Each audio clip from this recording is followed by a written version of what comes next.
Hello प्यारे दोस्तों, आज हम इजहार मोहब्बत एक रोमांटिक प्रेम कहानी का 34वां भाग लेकर आ गए हैं। तो चलिए आज की कहानी को शुरू करते हैं। फाइनली वो दिन आ ही गया था जब लावण्य शिवांश के पेरेंट्स से मिलने वाली थी। शिवांश ने राजेश और निधि से लावण्य को अपने घर लेकर जाने की परमिशन ले ली थी।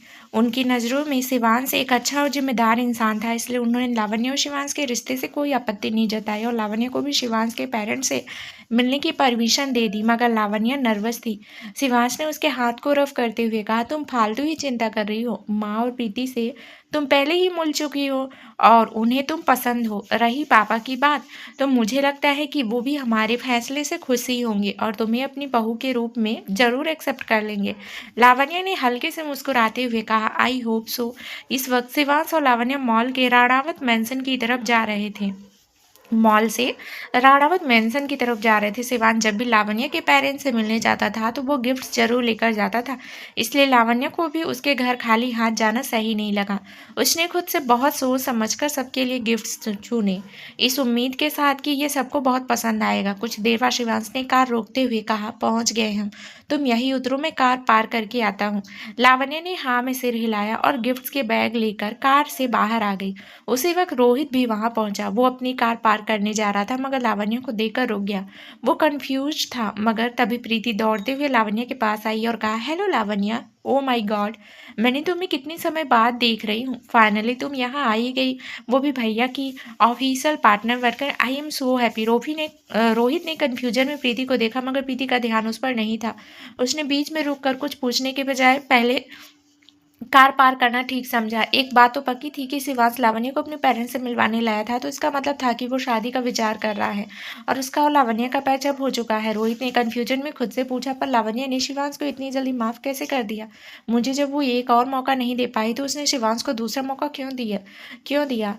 इस सवाल का जवाब तो लावण्य ही रोहित को दे सकती थी। फिलहाल रोहित ने अपनी कार पार की और लिविंग रूम में चला गया।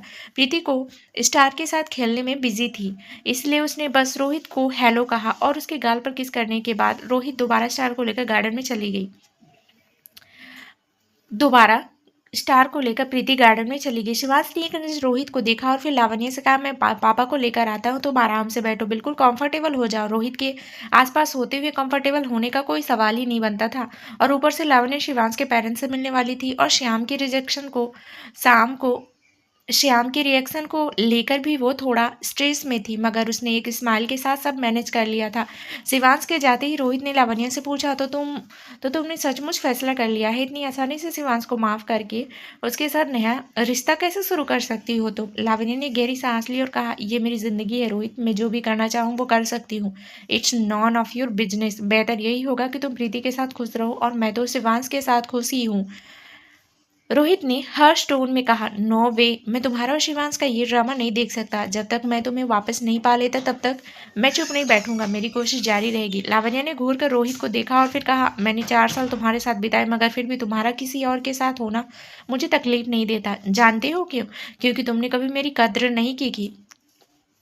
तुमने मुझे कभी ऐसी मेमोरी दी ही नहीं जिसे याद करके मुझे हमारे ब्रेकअप का अफसोस हो। जब तब तुम्हें पहले मेरी कदर नहीं थी तो अब वो चीज़ जैसे चल रही है वैसे ही चलने दो, क्योंकि यही हम सबके लिए बेहतर होगा। रोहित कुछ कहने ही वाला था मगर तभी उसकी नज़र लावण्य की अंगूठी पर पड़ी। कुछ दिन पहले शिवांश ने इस बारे में प्रीति को बताया था मगर तब रोहित ने इस बात पर ध्यान नहीं दिया क्योंकि उसे लगा था कि शिवांश उसे चढ़ाने के लिए ये सब कह रहा है, मगर आज समझ आया कि वो झूठ नहीं कह रहा था। रोहित ने हकलाते हुए कहा, तो वो सच सच था। तुम सचमुच शिवांश से शादी करने वाली हो? लावण्य इस बात का जवाब दे पाती तभी उसे कुछ कदमों की आहट सुनाई दी। शिवांश सीढ़ियों से नीचे तो उतर रहा था मगर उसकी नज़र लावण्य और रोहित पर टिकी हुई थी। शिवांश के चेहरे पर हल्का गुस्सा देखा जा सकता था और उसकी आंखें सर्द थी। लावण्य को लगा कि अब शिवांश उस पर गुस्सा हो जाएगा क्योंकि उसे लावण्य और रोहित की करीबी नहीं पसंद थी, मगर शिवांश तो शांत होकर लावण्य के पास आया और उसका हाथ पकड़ लिया। शिवांश ने नर्म लहजे में पूछा, सब ठीक है? लावण्य ने चैन की सांस ली और हाँ में सिर हिलाया। शिवांश ने अपने पापा की तरफ देखा और कहा, पापा ये है मेरी girlfriend Lavanya Shekhawat. I am sure आपने प्रीति और माँ से कई बार लावण्य का जिक्र सुना होगा। लावण्य ने हाथ जोड़कर श्याम को नमस्ते कहा और श्याम ने उसे ब्लेसिंग भी दी। उनके चेहरे पर 2 पल के लिए मुस्कान आई, मगर फिर जल्दी ही उन्होंने अपने एक्सप्रेशन पहले की तरह सीरियस कर लिए। श्याम ने नीता की ओर देखा और कहा, लावण्य के लिए जो गिफ्ट आपने सेलेक्ट किया था वो दीजिए उसे। प्रीति ने मैट को कहकर वो गिफ्ट बॉक्स मंगवाया और फिर लावण्य के पास गई। नीता ने वो बॉक्स लावण्य को दिया और कहा, इसमें कुछ पैंडेड है जो मैंने खास तुम्हारे लिए बनवाया, इसका मतलब गुड लक। उम्मीद है कि ये छोटा सा गिफ्ट तुम्हें पसंद आएगा। लावण्य ने मुस्कुराते हुए कहा, बिल्कुल, आपने इतने प्यार से दिया है तो ज़रूर पसंद आएगा। Thank you so much. अब लावण्य की नर्वसनेस काफ़ी हद तक कम हो चुकी थी और वो सभी के साथ घुल मिल गई थी। लंच टाइम पर आज सब खाना खाते हुए बातें भी कर रहे थे। श्याम तो आज बहुत अच्छे मूड में थे, इसलिए वो वाइन भी पी रहे थे। नीता ने उन्हें नहीं रोका क्योंकि श्याम कभी कभी ही शराब को हाथ लगाते थे और फिर आज तो खुशी का मौका था। इस डाइनिंग टेबल पर बस एक ही इंसान था जो खुश नहीं था और वो था रोहित। वो शिवांश को अपने हाथों से लावण्य को खाना खिलाते हुए देख रहा था। शिवांश कह रहा था, ये सूप ट्राई करो, ये डिश तो तुम्हारी फेवरेट है, इतना कम क्यों खा रही हो?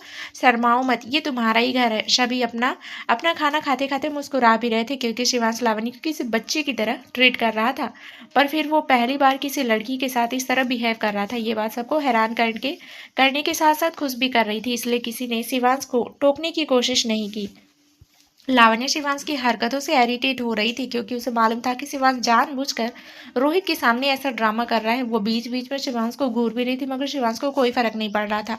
उसने तो रोहित को छेड़ते हुए कहा, अरे तुम तो कुछ खा ही नहीं रहे हो रोहित।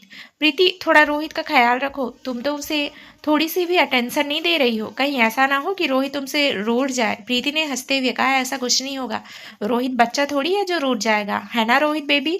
रोहित ने नकली स्माइल फोर्स करते हुए कहा, सही कहा। पर अंदर ही अंदर वो बहुत फ्रस्ट्रेट फील कर रहा था क्योंकि पहले तो शिवांश और लावण्य को एक दूसरे के साथ लवली डॉवली होते हुए देखना पड़ रहा था और अब प्रीति भी उसे पहले जैसे अटेंशन नहीं दे रही थी। लावण्य कभी शिवांश की बातों पर हंसती तो कभी ब्लश करती, कभी शिवांश के कहने पर वो अपने हाथ से उसे खाना खिला रही थी। लावण्य के ये एक्शन रोहित को बहुत हर्ट कर रहे थे। उसने कभी उम्मीद भी नहीं की थी कि जिस लड़की की उसने कभी कदर नहीं की वही लड़की अनजाने में ही उसे हर्ट कर जाएगी, मगर रोहित कुछ कह नहीं सकता था। वो बस चुपचाप सबकी बातें सुन रहा था।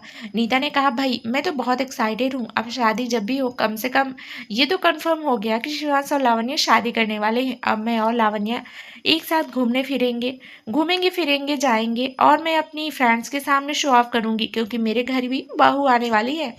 प्रीति ने पूछा, तो क्या आप मुझे अपने ग्रुप से निकाल देंगी? नीता ने मजाक करते हुए कहा, ऑफ कोर्स, अब तुम अपनी सास के साथ घूमने जाना और मैं अपनी होने वाली बहू के साथ डेट्स पर जाऊंगी। नीता की बात पर श्याम और शिवांश को हंसी आ गई, जबकि प्रीति ने मुंह बना लिया और रोहित तो कहीं इन्वॉल्व ही नहीं था। लंच खत्म हो चुका था और सब लिविंग रूम में बैठकर एक दूसरे से बातें कर रहे थे। जहां लावण्य, प्रीति और नीता अपने फ्यूचर डेट प्लान्स कर रहे थे, वहीं शिवांश, रोहित और श्याम बिजनेस डिस्कस कर रहे थे। तभी एक सर्वेंट ने अंदर आते हुए श्याम से कहा, सर, मिस्टर कपूर यहाँ आए हैं।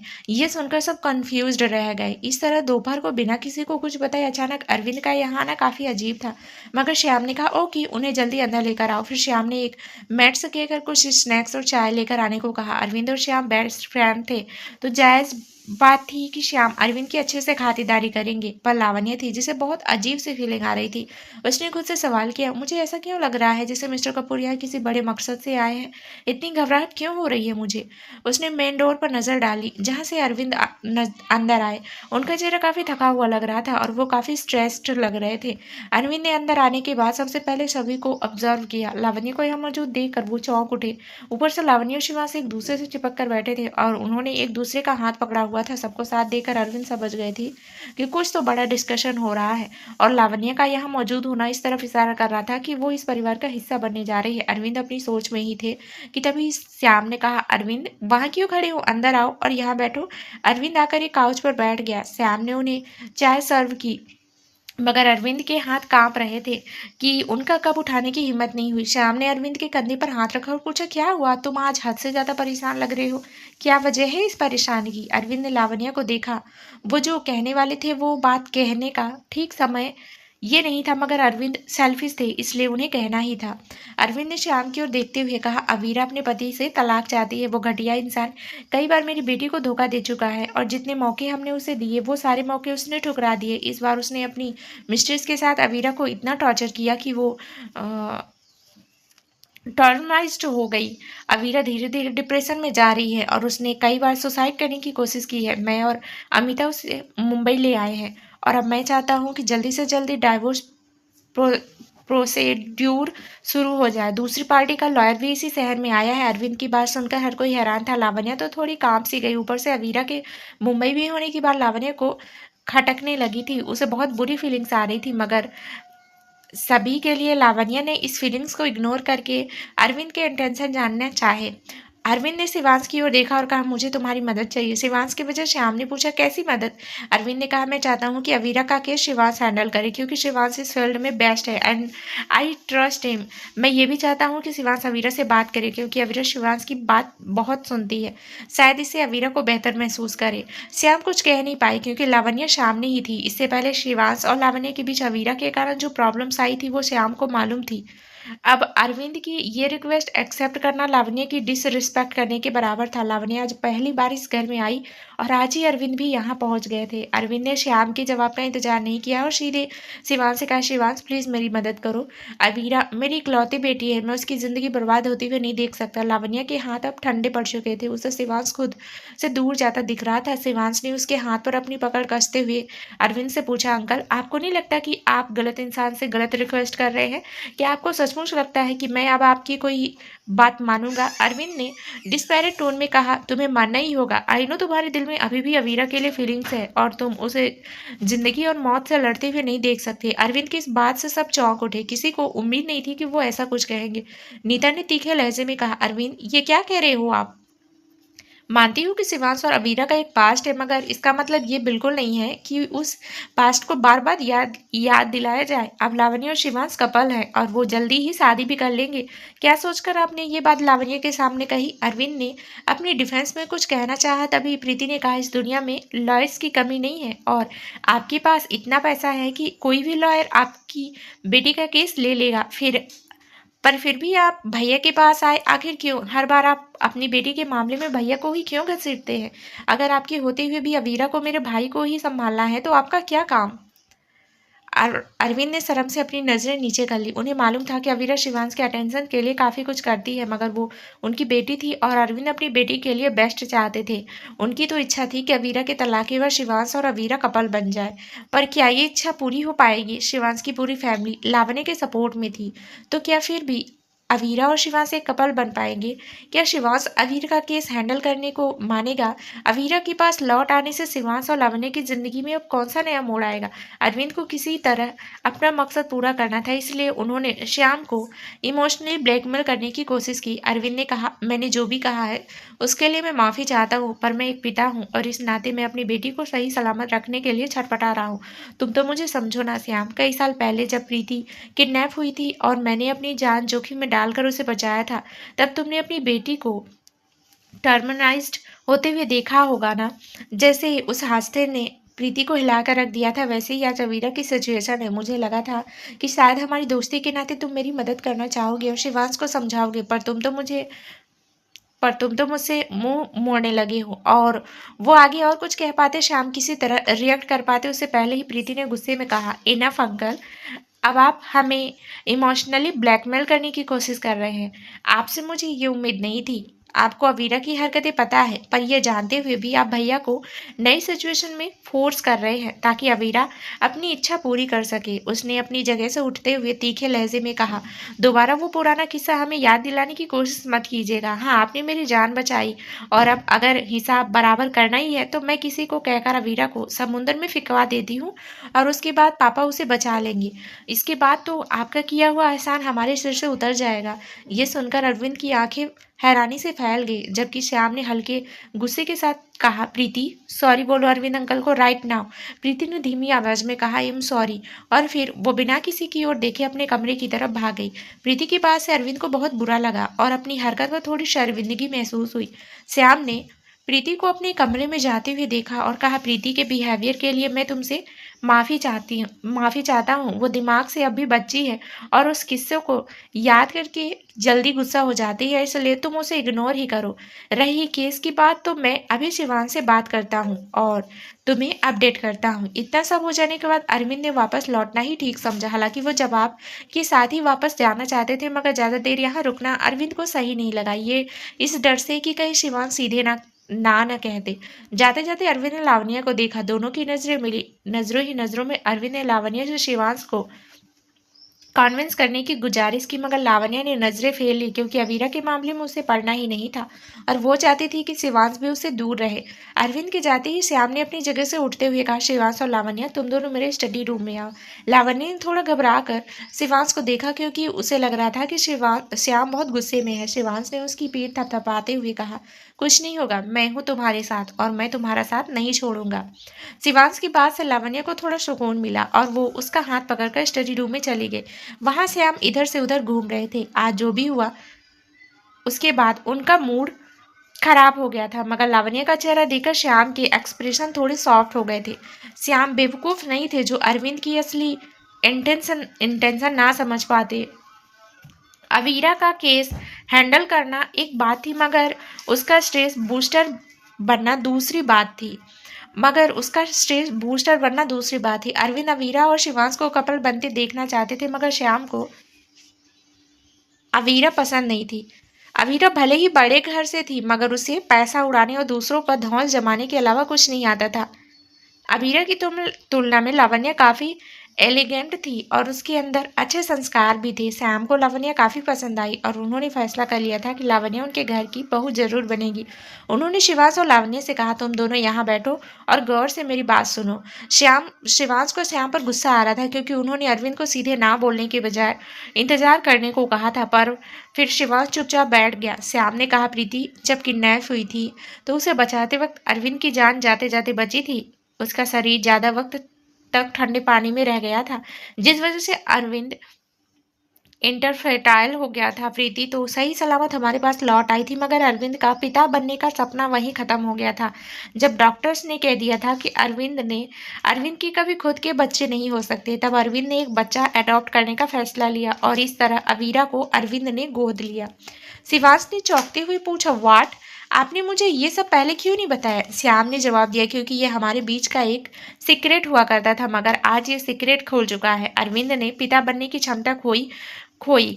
उसके लिए मैं रिस्पॉन्सिबल फील करता हूँ, इसलिए इस बार तुम अवीरा की मदद कर दो। इस केस के खत्म होने के बाद हमारा हिसाब बराबर हो जाएगा और फिर हम लोगों को कभी अरविंद की कोई बात नहीं माननी होगी और ना ही उसके इमोशनल ब्लैकमेल का शिकार होना पड़ेगा। फिर उन्होंने लावण्या की ओर देखते हुए कहा, आई एम सॉरी लावण्या, ये सब नहीं होना चाहिए था। आज का दिन तुम्हारे लिए खास होना चाहिए था, मगर यहाँ और ही ड्रामा चल रहा है। पर एक बार तुम हमारी सिचुएशन समझो। अरविंद ने जो एहसान हमारे ऊपर किया है वो पैसों से नहीं चुकाया जा सकता, इसलिए इस बार हमें अरविंद की बात माननी ही होगी, ताकि ये एहसान वाला किस्सा ही खत्म हो जाए और अवीरा दोबारा किसी के लिए प्रॉब्लम्स खड़ी ना करे। लावण्या श्याम की बात समझ रही थी और उसे ये बात भी ठीक लगी। एक बात तो पक्की थी कि प्रीति और नीता के साथ साथ श्याम को भी अवीरा नहीं पसंद, तो उसका इस घर में शादी करने का सपना टूट सकता था। मगर शिवांश का क्या? अगर वो अमीरा के जाल में फंस गया तो? लावण्या के ख्यालों को श्याम समझ गए और उन्होंने लावण्या को सिक्योर करते हुए कहा, तुम चिंता मत करो, अवीरा तुम्हारे और शिवांश के बीच नहीं आएगी। अगर हद हो गई तो मैं बीच में दखल दूंगा, मगर तुमसे वादा करता हूँ कि शिवांश तुम्हारा ही रहेगा and you have to trust him. मुझे यकीन है कि शिवांश आराम से अवीरा को हैंडल कर लेगा। लावण्या ने कुछ देर सोचा। ये एक फैमिली मैटर था जिसमें लावण्या का कुछ कहना ठीक नहीं था, और फिर श्याम की सभी बातों पर विचार करने के बाद लावण्या ने एक बार शिवांश पर आंखें बंद करके भरोसा करना चाहा। उसने श्याम से कहा, okay, I trust him. Shyam को मालूम था कि लावण्या ऐसा ही कुछ कहेगी, क्योंकि वो बहुत इमोशनल और सॉफ्ट हार्टेड थी। श्याम खुश थे और खुश होकर उन्होंने लावण्या को एक बंगला गिफ्ट करना चाहा, मगर लावण्या ने साफ इनकार कर दिया। लावण्या के इस एक्शन ने श्याम के दिल में उसके लिए रिस्पेक्ट और बढ़ा दी। शिवांश लावण्या को स्टडी रूम से सीधे अपने बेडरूम में ले गया। दोनों में से किसी का भी मूड ठीक नहीं था। यहीं से शिवांश को लगने लगा था कि उसका और लावण्या का रिश्ता जोड़ने से पहले टूटने लगा है, पर शिवांश ऐसा नहीं होने देने वाला था। उसने लावण्या से कहा, तुम चिंता मत करो, मैं बस ये केस हैंडल करने वाला हूँ।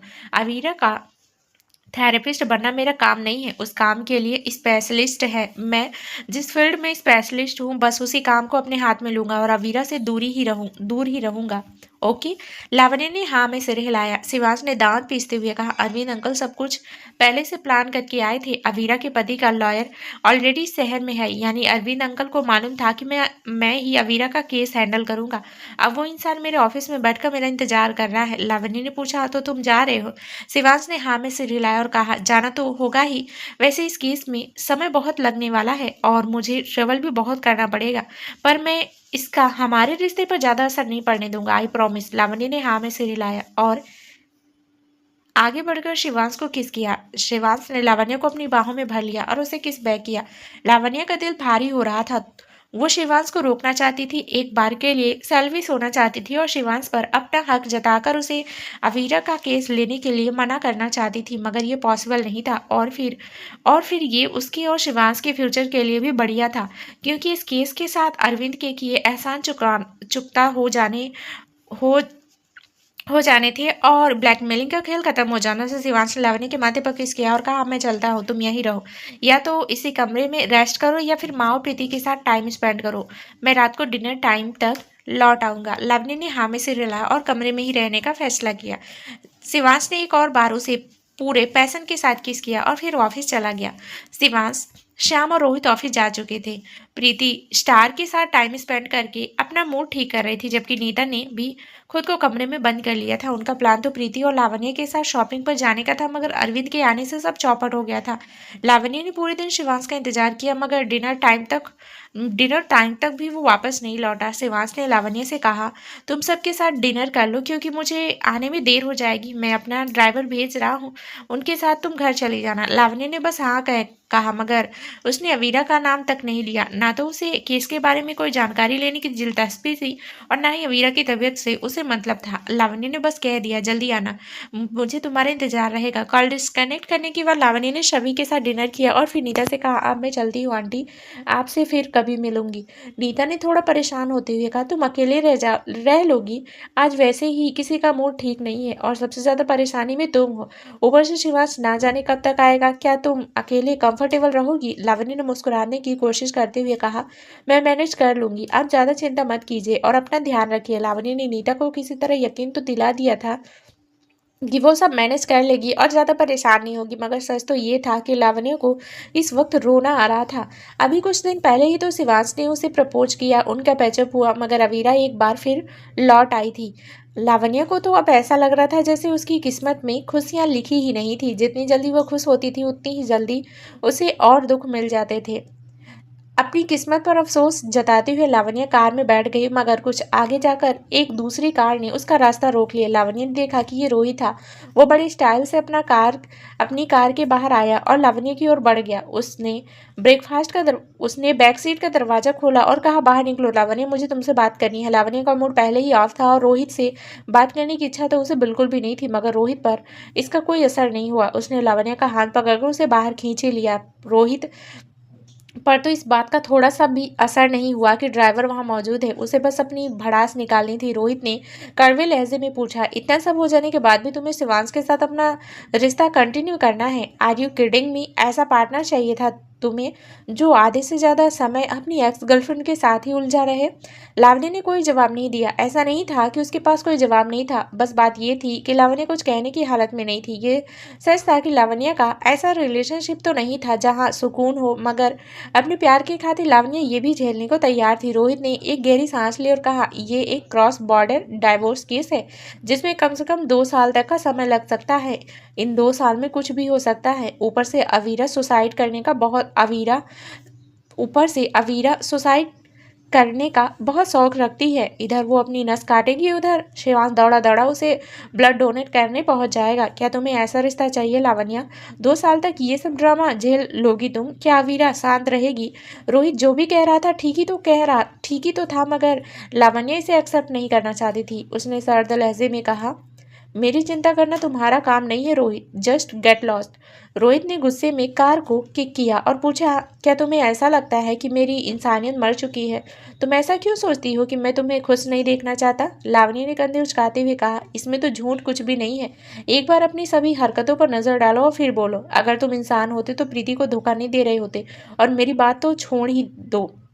रोहित ने पाँव पटक कर कहा, तुम्हारा तो दिमाग ही खराब हो गया है। पता नहीं उस शिवांश के लिए क्या क्या झेलना चाहती हो तुम। इससे लागुना बेहतर तो आकाश है।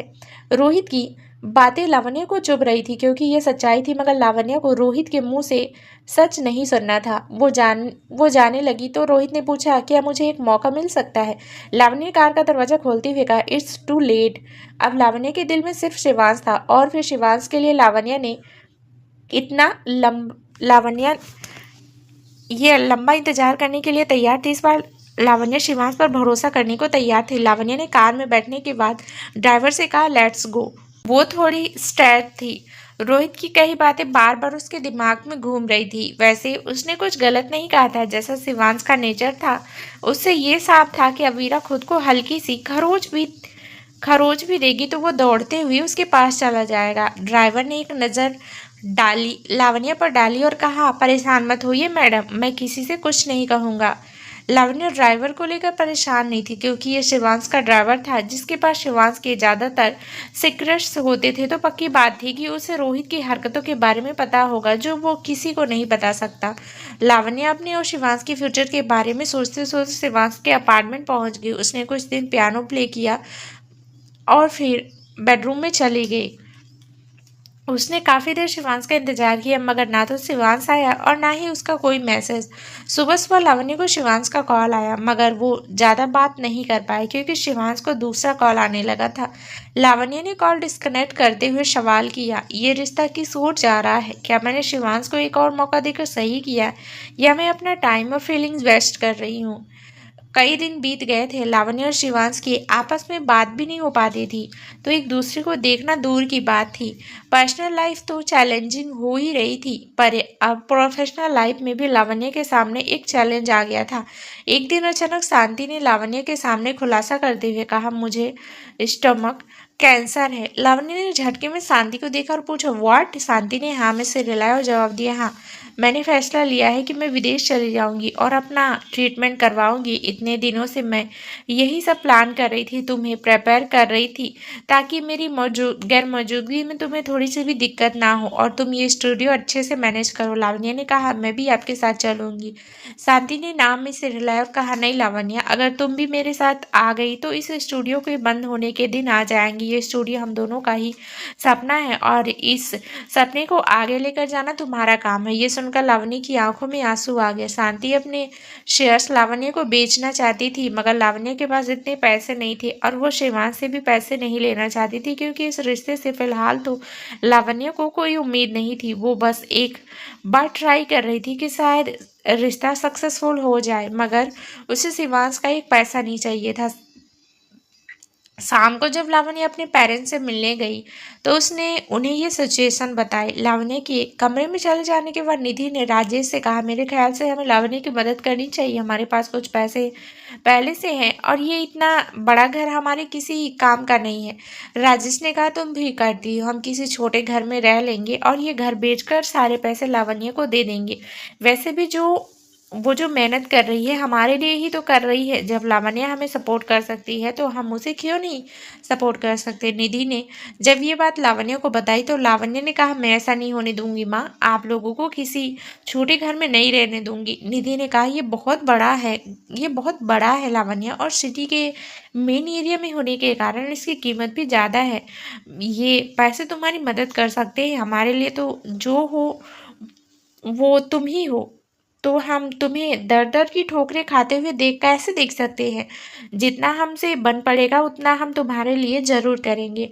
काफी देर समझाने के बाद ही लावण्य मानी। उसने कहा, ठीक है, पर एक दिन मैं आपके लिए और पापा के लिए इससे भी ज़्यादा बड़ा घर खरीदूंगी। राजेश ने मुस्कुराते हुए कहा, हमें उस दिन की बेसब्री से इंतजार रहेगा बेटा। जल्दी ही कुछ दिन और बीत गए थे। राजेश और निधि अपना घर बेचकर अपनी किसी दूसरी प्रॉपर्टी में शिफ्ट हो गए थे। लावण्या को पैसे मिल चुके थे और कुछ पैसे उसके पास पहले से थे, इसलिए उसने अपने ऑफिस में शांति के साथ मीटिंग अरेंज की।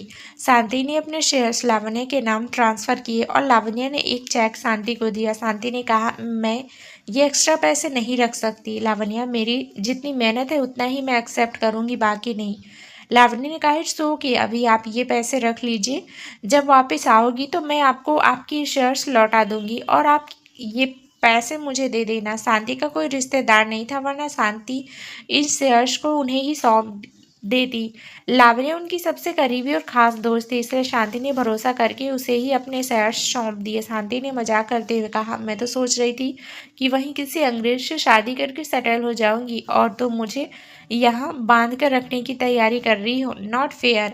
लावण्य को हंसी तो आई मगर उसकी आंखों में आंसू भी थे। बीतते दिनों के साथ शांति की हालत बिगड़ती जा रही थी और वो काफ़ी कमज़ोर हो चुकी थी। सर्जरी सक्सेसफुल होने के 100% चांस नहीं थे, इसलिए लावण्य श्योर नहीं थी कि वो शांति को दोबारा देख भी पाएगी या नहीं।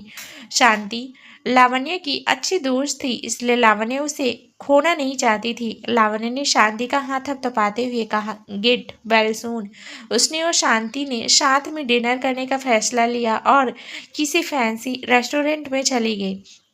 वहीं लावण्य को शिवांश नजर आ गया, जो सारिका और बाकी दो लोगों के साथ कुछ डिस्कस कर रहा था। लावण्य देखकर ही समझ गई थी कि शिवांश यहाँ डिनर नहीं बल्कि बिजनेस डिस्कस कर रहा है। उसने बस कुछ देर शिवांश से नजरें मिलाई और फिर शांति के साथ बिजी हो गई। डिनर के बाद जब लावण्य पार्किंग एरिया में पहुंची तो उसे शिवांश ने आवाज़ लगाई, लावण्या। लावण्य ने शिवांश की ओर मुड़कर देखा और थोड़ा रिजर्व टोन में पूछा, तुम्हारा बिजनेस डिस्कशन खत्म हुआ? शिवांश ने हाँ में सिर हिलाया और कहा, चलो घर चलते हैं। लावण्य ने कहा, मैं अपने अपार्टमेंट में जा रही हूँ, स्टार वहीं पर है, चलो मैं तुम्हें तुम्हारे अपार्टमेंट पर ड्रॉप कर देती हूँ। लावण्य थोड़ा डिस्ट्रैक्ट कर रही थी, जिससे शिवांश थोड़ा निराश तो हुआ, मगर उसे मालूम था कि लावण्य का ऐसा बिहेव करना नॉर्मल है, क्योंकि शिवांश ने ये नया रिश्ता तो शुरू किया मगर वो उसे ठीक से निभा नहीं रहा था। यही वजह थी कि आज शिवांश ने लावण्य के साथ कुछ वक्त बिताने का फैसला लिया था। शिवांश ने कार में बैठते हुए कहा, तो फिर मैं भी वहीं चलता हूँ, आज रात में तुम्हारे साथ ही रहूँगा। लावण्य ने मना किया और शिवांश को अपने साथ लावण्य ने मना नहीं किया और शिवांश को अपने साथ आने दिया। शिवांश ने कहा, तुम आज शांति के साथ डिनर कर रही थी ना? मुझे उनकी तबीयत कुछ ठीक नहीं लगी। लावण्य ने एक गहरी सांस ली और पिछले कुछ दिनों में जो कुछ भी हुआ था वो सब शिवांश को बता दिया। शिवांश ने कहा, तुमने अपने पेरेंट्स को फालतू ही तंग कर दिया, तुम्हें मुझसे कहना चाहिए था, मैं बिना किसी सवाल के तुम्हें पैसे दे देता। लावण्य ने हल्के से खांसते हुए कहा, मैं ऐसे डिमांड करने में कंफर्टेबल फील नहीं करती और अभी उन पैसों पर मेरा कोई हक नहीं है। शिवांश ने पूछा, क्या तुम ऐसा इसलिए कह रही हो क्योंकि तुम हमारे फ्यूचर को लेकर श्योर नहीं हो? जवाब देने की बजाय लावण्य ने चुप्पी साध ली। उसने शिवांश को एक मौका दे दिया था क्योंकि वो काफ़ी सिंसियर लग रहा था, मगर देर रात जब वो बिस्तर पर लेटे हुए अपने और शिवांश के रिश्ते के बारे में सोचती तो उसे अपनी चॉइस पर पछतावा होता था। उसे लगता था कि शिवांश को एक मौका देकर उसने गलती कर दी है। कुछ देर बाद लावण्य ने बिल्डिंग के आगे कार रोकी। लावण्य जल्दी जल्दी अपने अपार्टमेंट में पहुंच गई क्योंकि वो स्टार को बहुत मिस कर रही थी। स्टार तो लावण्य को देखते ही उसकी गोद में कूद गया। लावण्य ने मुस्कुराते हुए उसके बालों को सहलाया और कुछ स्वीट स्वीट सी बातें कहने लगी। लावण्य ने शिवांश से कहा, तुमने डिनर नहीं किया है ना? मैं तुम्हारे लिए खाना बना देती हूँ, तब तक तुम स्टार को वॉल करवाने ले जाओ। शिवांश ने हाँ में सिर हिलाया और स्टार के साथ लेकर चला गया। लावण्य किचन में सब्जियां काट रही थी, तभी उसने खिड़की से बाहर नजर डाले। शिवांश ऐसे वॉक कर रहा था जैसे कोई मॉडल हो। लावण्य काफी समय तक शिवांश को देखती रही, पर फिर उसने खाना बनाने पर ध्यान लगाया। जब शिवांश खाना खा रहा था तब लावण्य की नज़र उसके हाथों पर गई, क्योंकि शिवांश ने इस वक्त अपनी शर्ट की स्लीव्स फोल्ड की हुई थी, इसलिए लावण्य ने नोटिस किया था कि शिवांश के हाथ पर कई सारे निडल्स होने के निशान थे, कुछ फ्रेश और कुछ पुराने से। ऐसा लग रहा था मानो उसने कई बार ब्लड डोनेट करवाया हो। लावण्य ने उस जगह को सहलाते हुए पूछा, ये सब क्या है शिवांश? तुमने ब्लड डोनेट किया अवीरा को? क्या उसने फिर से सुसाइड करने की कोशिश की थी? शिवांश ने थोड़ी हिचकिचाते हुए हाँ में सिर हिलाया। अचानक ही लावण्य को रोहित के कहे शब्द सुनाई देने लगे। रोहित ने कहा था, अवीरा सुसाइड करने का बहुत शौक रखती है। इधर वो अपनी नस काटेगी, उधर शिवांश दौड़ा दौड़ा उसे ब्लड डोनेट करने पहुंच जाएगा। क्या तुम्हें ऐसा रिश्ता चाहिए लावण्या? 2 साल तक ये सब ड्रामा झेल लोगी तुम? क्या वीरा शांत रहेगी? ठीक कहा था रोहित ने, वही हुआ जिसका अंदाजा रोहित पहले से लगा चुका था। अवीरा बार बार सुसाइड करने की कोशिश करती और उसके पेरेंट्स बार बार शिवांश को हॉस्पिटल बुलाते। अब चीजें कुछ हद तक पहुंच चुकी थी कि हॉस्पिटल स्टाफ अवीरा के पेरेंट्स को कुछ इन्फॉर्म करने के बजाय सीधे शिवांश को ही हॉस्पिटल बुला लेते थे। शिवांश की फैमिली भी इन सब चीज़ों से परेशान थी, क्योंकि शिवांश इन सब चीज़ों में पिस रहा था, पर गलती शिवांश की ही थी। श्याम ने कभी नहीं कहा कि शिवांश अपना ब्लड डोनेट करे। ये शिवांश ही था जो छोटी छोटी बात पर हॉस्पिटल पहुंच जाता था। वो कहता तो था कि उसे अवीरा से नफरत है, मगर सच इससे काफ़ी अलग था। शिवांश अवीरा के लिए कुछ फील नहीं करता था, न ही प्यार और न ही नफरत, पर वो उसकी जान जाते हुए भी नहीं देख सकता था। शिवांश को मालूम था कि ये सब अवीरा उसके और लावण्य के रिश्ते में दरार डालने के लिए कर रही है, पर फिर भी उसका दिल बार बार पिघल जाता था और वो बार बार हॉस्पिटल चला जाता था। उसने लावण्य से कहा, तुम चिंता मत करो लावण्य, मैं उसे हमारे बीच नहीं आने दूंगा। लावण्य ने हल्की सी स्माइल पास करते हुए कहा, तुम अमीरा के बारे में सोचना बंद करो और अपना ध्यान रखो। तुम्हें अच्छे खाने, कुछ सप्लीमेंट्स की सख्त ज़रूरत है। शिवाज ने अपने बर्तनों को सिंक में रखते हुए कहा, मुझे इस वक्त सिर्फ तुम्हारी ज़रूरत है, आई नीड यू। लावण्य ने उसे किचन से बाहर धकेलते हुए कहा, नहीं, तुम्हें बस आराम की ज़रूरत है, जाओ चुपचाप सो जाओ।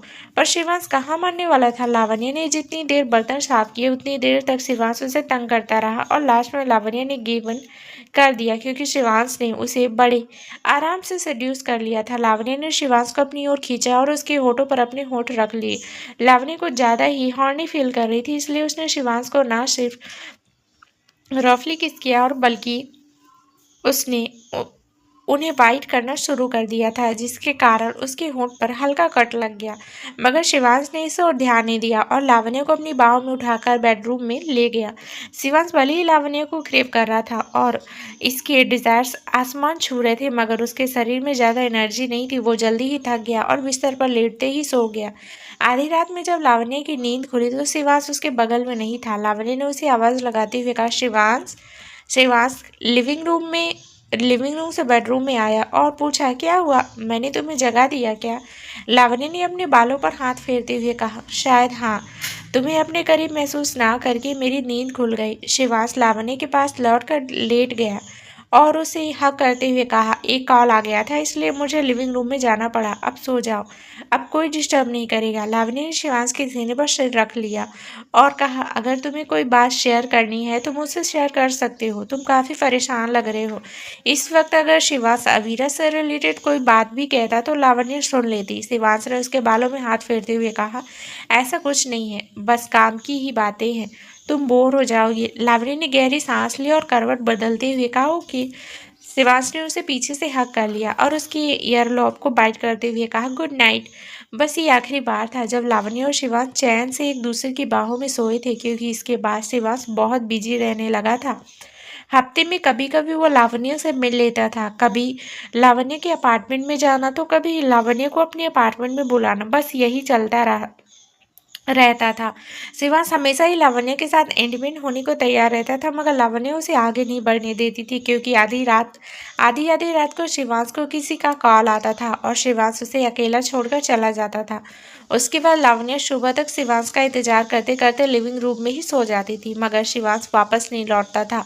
हर बार लावण्य को शिवांश के हाथ में निडल्स के नए निशान मिलते थे। लावण्य जानती थी कि अवीरा अब भी ड्रामा क्रिएट करती है और शिवांश आधी रात में उसी के पास जाता है। लावण्य ने शिवांश से कह दिया था, रिलेशनशिप में इंटीमेसी ही सब कुछ नहीं होती। अगर मुझे तुम्हारा थोड़ा सा टाइम और अटेंशन नहीं मिल सकता तो मैं तुम्हें भी अपने साथ इंटीमेट होने की परमिशन नहीं दे सकती, क्योंकि ये मेरे साथ नाइंसाफ़ी होगी। मैं इस रिश्ते को एक मौका दे रही हूँ, तुम पर भरोसा करने का वादा किया है, इसलिए ही तुम्हारा इंतज़ार है मुझे, मगर हमेशा ऐसा नहीं होगा। अगर तुमने अपनी यही हरकतें कंटिन्यू की तो मैं तुम्हें छोड़ कर चली जाऊँगी। क्या शिवांश अपनी ज़िंदगी में परफेक्ट बैलेंस बना सकेगा? क्या वो लावण्य की बात को सीरियसली लेगा? एक दिन लावण्य लावण्य अपने पापा की रिपोर्ट्स लेने हॉस्पिटल गई थी, तभी अवीरा ने उसका रास्ता रोक लिया। लावण्य उसे इग्नोर करके जाने लगी, मगर अवीरा फिर उसके रास्ते में आ गई। उसने कहा, मुझे तुमसे कुछ बात करनी है लावण्य। लावण्य ने सर्द नजरों से अवीरा को देखा, जो व्हील चेयर में थी और नर्स उसे पुश कर रही थी। लावण्य को मालूम था कि इतनी आसानी से अवीरा उसका रास्ता नहीं छोड़ेगी, इसलिए लावण्य रुक गई। अवीरा ने नर्स से कहा, फिलहाल तुम जा सकती हो, अभी मुझे तुम्हारी जरूरत नहीं है और हम कुछ प्राइवेट बातें करने वाले, इसलिए तुम जाओ। नर्स अवीरा का ऑर्डर फॉलो करते हुए कहा, वहां से चली गई। अवीरा ने जलन भरी निगाहों से लावण्य को देखा। जहां लावण्य बिल्कुल हेल्दी और सुंदर दिख रही थी, वहीं अवीरा बड़ी कमजोर सी हो गई थी। उसकी खूबसूरती और चेहरे की चमक कहीं खो गई थी, और ऐसा इसलिए हुआ क्योंकि सिर्फ शिवांश की अटेंशन पाने के लिए वो खुद को नुकसान पहुंचा रही थी। अवीरा ने शिवांश को अपने करीब रखने की लाख कोशिश की, उसे इम्प्रेस करने की कोशिश की, उसे सेड्यूस किया और अब बार बार अपनी जान लेने की कोशिश, मगर शिवांश ने हर बार उसे रिजेक्ट किया। वो बस अवीरा की मदद इसलिए कर रहा था क्योंकि ये वो लड़की थी जिसे शिवांश ने कभी प्यार किया था। अवीरा ने कहा, लावण्य तुम, पर तभी अवीरा की नजर लावण्य की अंगूठी पर पड़ी जो शिवांश ने उसे दी थी। अवीरा ने मन ही मन कहा, झूठा वादा। शिवांश ने लावण्य से झूठा वादा किया है, या तो वो किसी प्रेशर में लावण्य से शादी करने जा रहा है, या फिर इन दोनों की शादी कभी होगी ही नहीं। मतलब शिवांश को लावण्य की भी कद्र नहीं है।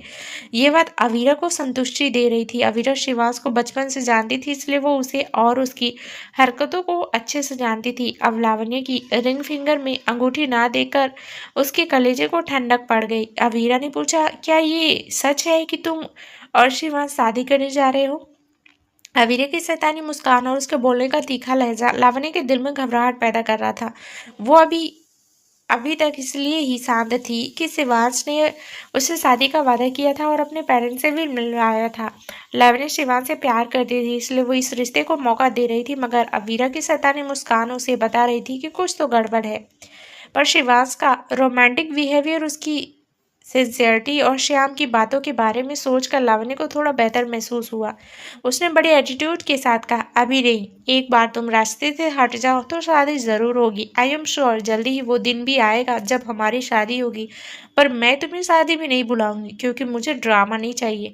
अवीरा ने हंसते हुए कहा, फिर तो सपने ही देखो, क्योंकि मुझसे तुम्हें छुटकारा नहीं मिलेगा। मेरे हाथ पर एक खरोच भी आएगी तो शिवास दौड़ता हुआ मेरे पास चला आएगा, चाहे उसके पास जरूरी से जरूरी काम हो, चाहे वो तुम्हारे साथ बेडरूम में अपनी जिंदगी का बेस्ट टाइम बिता रहा हो, मगर मेरे एक फोन कॉल पर शिवांश को दौड़ना आना ही है, दौड़ कर आना ही है। आखिर पहला प्यार हूं मैं शिवांश का, जब तक मुझे वो नहीं मिलेगा तब तक मेरा खून बहेगा। फिर एक दिन सब चीजों से तंग आकर शिवांश तुम्हें छोड़ देगा और मुझे अपना लेगा। अवीरा की बेशर्मी देखकर लावण्य चौंक उठी। उसने पूछा, क्या तुम्हें थोड़ी सी भी शर्म नहीं आती है अवीरा? जो तुम्हें बचाने की कोशिश कर रहा है उसे तुम इस तरह टॉर्चर कर रही हो। ये कैसा प्यार है जहाँ तुम दूसरे इंसान को हर्ट कर रही हो? जब तुम्हें मालूम है कि तुम्हारा और शिवांश का कोई फ्यूचर नहीं है, तो फिर ये हरकतें क्यों कर रही हो तुम? अवीरा ने जवाब दिया, क्योंकि मैं तुम दोनों को सजा देना चाहती हूँ, खासकर तुम्हें लावण्य। तुम्हारी हिम्मत कैसे हुई शिवांश का दिल जीतने की? वो दिल और शिवांश सिर्फ मेरा है, पर तुम उससे शादी करने जा रही हो। But let me tell you, तुम शिवांश से शादी कभी नहीं कर पाओगी। तुम उसके लायक नहीं, क्योंकि शिवांश के लिए सिर्फ मुझे बनाया गया है। अवीरा की बातों पर लावण्य को हंसी भी आ रही थी और गुस्सा भी। इस वक्त वो किसी पागल की तरह बिहेव कर रही थी और साथ ही लावण्य को भी प्रोवोक करने की कोशिश कर रही थी, मगर लावण्य अवीरा के जाल में फंसने की वजह शांति से काम कर रही थी। लावण्य ने कहा, क्या पता तुम्हारी बात सही हो और नहीं भी, मैं शिवांश के लायक नहीं हूँ, मगर तुम तो किसी के भी लायक नहीं हो। मेरा शिवांश के साथ फ्यूचर हो या ना हो, हमारी शादी हो या ना हो, मगर मैं उसे तुम्हारी तरह टॉर्चर नहीं करूंगी। ये कहकर लावण्य को काफी सुकून मिला और वो अवीरा को अकेले छोड़कर चली गई, मगर अवीरा जोर जोर से चीखने चिल्लाने लग गई। भले ही लावण्य अवीरा से बहस में जीत गई थी, मगर वो काफी डिस्पैरेट फील कर रही थी। लावण्य ने खुद से सवाल किया, इस लड़की को जिंदा रखने के लिए इतना ड्रामा हो रहा है, रोज शिवांश को इस तरह की इंसान से डील करना पड़ता है। आजकल अवीरा और शिवांश से रिलेटेड न्यूज चर्चाओं में थी। कपूर और राणावत काफ़ी फेमस थे, इसलिए अवीरा के डाइवोर्स की, उसके हॉस्पिटल में होने की, सुसाइड करने की और शिवांश के हर रोज़ खासकर आधी रात में अवीरा के पास जाने की खबरें फैल रही थी। राजेश ने भी ये सुना और लावण्य से कहा, तुम शिवांश के से सारे रिश्ते तोड़ दो। होगा वो एक अच्छा इंसान, मगर जो अपनी एक्स लवर के साथ इतना इन्वॉल्व हो, वो तुम्हें कभी खुश नहीं रख सकेगा। वो लड़की तुम्हें खुश नहीं रहने देगी बेटा। बाद में पछताने से बेहतर है कि अभी रिश्ता तोड़ दिया जाए। लावण्य इस बात से काफी दुखी थी। उसे कुछ समझ नहीं आ रहा था। लावण्य राजेश की बात से काफी हद तक सहमत थी, मगर उसका मन नहीं था शिवान से दूर जाने का। लावण्य को शिवान से प्यार था और वो सेपरेशन नहीं चाहती थी। राजेश के सो जाने के बाद निधि ने लावण्य से कहा, अपने पापा की बातों को दिल से मत लगाओ। उन्हें बस तुम्हारी चिंता है और एक पिता होने के नाते वो तुम्हें खुशी देखना चाहेंगे। अगर तुम शिवान से प्यार करती हो तो अपने प्यार को कभी मत छोड़ना, पर अगर तुम्हारे साथ कभी कुछ गलत भी हो तो तुरंत शिवान से दूर चले जाना। अपने साथ कभी नाइंसाफी मत होने देना। निधि की बातों से मोटिवेट होकर लावण्य शिवांश के अपार्टमेंट में पहुंच गई। उसने अपने और शिवांश के लिए कुछ अच्छा सा खाना बनाया और शिवांश के लिए थोड़ा सूप भी बनाया ताकि वो हेल्दी रह सके। शिवांश जब ऑफिस से लौटा तो लावण्य को देखकर चौंक गया। उसने मजाकिया अंदाज में कहा, अरे आज लावण्य जी अपनी इच्छा से यहाँ? शायद मैं सपना देख रहा हूँ। लावण्य ने शिवांश के करीब आकर उसे हक कर लिया और कहा, आज मैं तुम्हें बहुत मिस कर रही थी।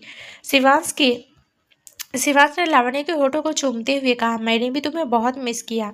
आज लावण्य का मूड अच्छा लग रहा था, इसलिए शिवांश ने उसे पूछा, क्या आज मैं आगे बढ़ सकता हूँ? लावण्य, तुम रोज मुझे अपने करीब आने से रोकती, पर आज ऐसा मत करना। I need you. क्या आज मैं अपनी मनमानी कर सकता हूँ? लावण्य ने आज ही फैसला किया था कि वो अपनी ओर से इस रिश्ते में एफर्ट डालेगी। और बहुत दिन हो गए थे जब से लावण्य और शिवांश ने इंटीमेट मोमेंट्स बिताए थे। लावण्य के भी कुछ डिजायर्स थे, इसलिए उसने आज गिव इन करना ही ठीक समझा। उसने शिवांश के बालों में हाथ फेरा और कहा, फ्रेश हो जाओ और मेरे साथ डिनर करो, उसके बाद मैं तुम्हें नहीं रोकूंगी। ये सुनकर शिवांश की आंखें चमक उठी। उसने खुशी खुशी खाना खत्म किया और बीच बीच में लावण्य के साथ फ्लर्ट भी करता रहा। किचन साफ करने में भी शिवांश ने लावण्य की मदद की और फिर उसे अपनी बाहों में उठाकर बेडरूम की ओर बढ़ गया। लावण्य ने जल्दी जल्दी शिवांश की शर्ट के बटन खोले और उसे कमरे के किसी कोने में फेंक दिया। शिवांश की अपर बॉडी को अच्छे तरीके से लावण्य ने उसे किस किया और पूरी तरह अपर बॉडी लव वाइट से भर गई थी। शिवांश ने लावण्य के गालों को पिंच करते हुए कहा, आज कोई मूड में है। Someone is being naughty. Lavanya ने थोड़ा जोर से शिवांश को बाइट किया और फिर उसे लीक किया। आज लावण्य सब कुछ लीड कर रही थी, जिससे शिवांश को काफ़ी मज़ा आ रहा था। वो सब कुछ बहुत अच्छे से एंजॉय कर रहा था। इसी दौरान लावण्य ने कहा, I love you Shivansh. Shivansh ने आंखें बड़ी बड़ी करते हुए लावण्य को देखा। वैसे ये कोई सीक्रेट तो नहीं था, मगर आज लावण्य ने पहली बार अपनी प्यार का इजहार किया था। शिवांश ने उसके माथे को किस करते हुए कहा, एक बार फिर से कहो। लावण्य ने कहा, आई लव यू। शिवांश ने कई बार उससे यही 3 शब्द रिपीट करवाए। भले ही वो आई लव यू टू नहीं कह सकता था, मगर उसे लावण्य के मुंह से आई लव यू सुनकर अच्छा लग रहा था। ये शब्द उसके दिल में कई सारी फीलिंग्स जगा रहे थे। अभी ये सब चल ही रहा था कि शिवांश को एक फ़ोन कॉल आया और उसके चेहरे पर परेशानी के भाव आ गए। वो अपने कपड़े पहनने के लिए उठने ही लगा था, मगर लावण्य ने उसे पीछे से हक करते हुए कहा, मत जाओ शिवांश, तुम हर बार मुझे इस तरह अकेले छोड़कर नहीं जा सकते। तुम जानती हो कि अवीरा ये सब जानबूझकर कर रही है, तो फिर कब तक तुम्हें हर्ट करने दोगे? मिस्टर कपूर ने तुम्हारी फैमिली पर एहसान किया है, अवीरा ने नहीं। तुम केस में उसकी मदद कर सकते हो, पर ये बार बार हॉस्पिटल जाना इट्स नॉट ओके। अवीरा तुम्हारी जिम्मेदारी नहीं है। लावण्य भी एक इंसान थी जिसके अंदर फीलिंग्स थी। हर बार आधी रात को शिवांश का इस तरह किसी और लड़की के लिए उठकर चले जाना लावण्य को बहुत हर्ट करता था। हर बार वो ये दिखावा तो नहीं कर सकती थी कि सब ठीक है, जबकि कुछ ठीक नहीं था। रोज रात को शिवांश का इंतजार लावण्य से नहीं होता था। वो शिवांश को रोज दौड़कर हॉस्पिटल जाते हुए, उसे किसी पागल लड़की को खून देते हुए और उसकी हाथ पर बने सुइयों के निशान नहीं देख सकती थी। इन सब चीज़ों से लावण्य घुटने लगी थी और उसे अपने किए हुए वादे पर अफसोस हो रहा था। शिवांश ने लावण्य को प्यार से किस किया और कहा, डोंट वरी, मैं जल्दी ही लौट आऊँगा। मेरा इंतजार करना या फिर आराम से सो जाना। लावण्य ने तुरंत कहा, तुम नहीं लौटोगी। हर बार की तरह वीरा आज भी तुम्हें वापस नहीं आने देगी, कभी नहीं। ये पहली बार था जब लावण्य अपनी परेशानी शिवांश के सामने रख रही थी। उसने कहा, वीरा तुम्हारी जिम्मेदारी नहीं है शिवांश। मिस्टर कपूर को अपनी बेटी की चिंता है तो वो उस पर 24 घंटे नजर रखवाए, कहीं से खून का इंतजाम करवाए, उसी ब्लड टाइप के और लोगों को ढूंढे। अगर तुम इसी तरह उसे पास आते रहोगे तो उसका पागलपन बढ़ेगा। लावण्य लगभग से ये कह चुकी थी कि अबीरा पागल हो गई है और उसे पागल खाने चले जाना चाहिए, मगर उसने ये कहा नहीं। शिवांश ने खामोशी से लावण्य को देखा। उसके चेहरे पर मिक्स्ड इमोशंस थे और इसे लावण्य समझ चुकी थी कि अब वो शिवांश को नहीं रोक सकती। अगर आज उसकी बहस भी हुई तो भी शिवांश जाएगा ही। इसलिए लावण्य ने कुछ नहीं कहा और चुपचाप बिस्तर पर लेट गई। शिवांश ने उसके गाल पर किस करते हुए कहा, मैं वापस जरूर आऊंगा। ये कहकर शिवांश ने अपने कपड़े पहने और चला गया, मगर वो लौट कर नहीं आया। पूरी रात लावण्य करवट बदलती रही, मगर शिवांश का कहीं कोई नामो निशान नहीं था। इसी तरह पूरा 1 महीना बीत गया, मगर ये ड्रामा इसी तरह चलता रहा। अब शिवांश और लावण्य का मिलना जुलना लगभग बंद हो गया था और उनकी फोन पर भी बातचीत नहीं होती थी। लावण्य खुद से पूछती, क्या सोचकर मैं इस रिश्ते को आगे बढ़ा रही हूँ? क्या मेरा और शिवांश का कोई फ्यूचर है? पर इसका जवाब लावण्य के पास नहीं होता था। वो बस शिवांश का इंतजार करती रह जाती थी, मगर शिवांश नहीं आता था। कभी वो आता तो इतना थका रहता कि बिस्तर पर लेटते ही सो जाता था। लावण्य अब ब्रेकअप के बारे में सोचने लगी थी, पर एक उम्मीद के कारण वो रुकी थी। जब लावण्य गिव अप करना ही चाह रही थी, तभी उसे एक दिन श्याम का बुलावा आ गया। श्याम ने लावण्य से कहा, तुम आजकल दिखती नहीं हो, इसे अपना ही घर समझो और कभी टाइम मिले तो यहाँ हम सबसे मिलने आ जाया करो। नीता और प्रीति तुम्हें बहुत मिस करते हैं, इसलिए उनके साथ शॉपिंग प्लान करो और घूम फिर कर अपनी ज़िंदगी एंजॉय करो। लावण्य ने जबरदस्ती की स्माइल पास की, मगर उससे कुछ कहा नहीं गया। सच बात तो ये थी कि लावण्य को इस रिश्ते से कुछ उम्मीदें रही नहीं थी। वो अब ब्रेकअप के ही बारे में सोच रही थी, इसलिए ही उसने खुद को शिवांश की फैमिली से दूर रखना ही शुरू कर दिया था। श्याम जानते थे कि लावण्य के मन में क्या चल रहा है। उन्हें सारी सिचुएशन पता थी, इसलिए ही तो आज लावण्य को ऑफिस में बुलाया गया था। वो जानते थे कि अवीरा शिवांश और लावण्य की बीच प्रॉब्लम्स क्रिएट करने की कोशिश कर रही है, मगर सबसे बड़ी प्रॉब्लम शिवांश खुद था, जो हर एक इंसान के समझाने पर भी दौड़ा दौड़ा वीरा के पास चला जाता था। सारी चीज़ों को ध्यान में रखते हुए श्याम ने एक रास्ता सोचा था। उन्होंने एक फाइल लावण्य के सामने रखी और कहा, ये इंग्लैंड के बेस्ट म्यूजिक कॉलेज का एडमिशन फॉर्म है। तुम्हारे अंदर म्यूजिक का काफ़ी अच्छा टैलेंट है और मैंने तुम्हारी परफॉर्मेंस के कुछ वीडियोस इस स्कूल के प्रिंसिपल को दिखाए और वो तुमसे काफ़ी इम्प्रेस्ड है। वो तुम्हें अपने स्कूल में एडमिशन देने के लिए तैयार है, इसलिए मैं चाहता हूँ कि तुम 2 साल के लिए इंग्लैंड चली जाओ।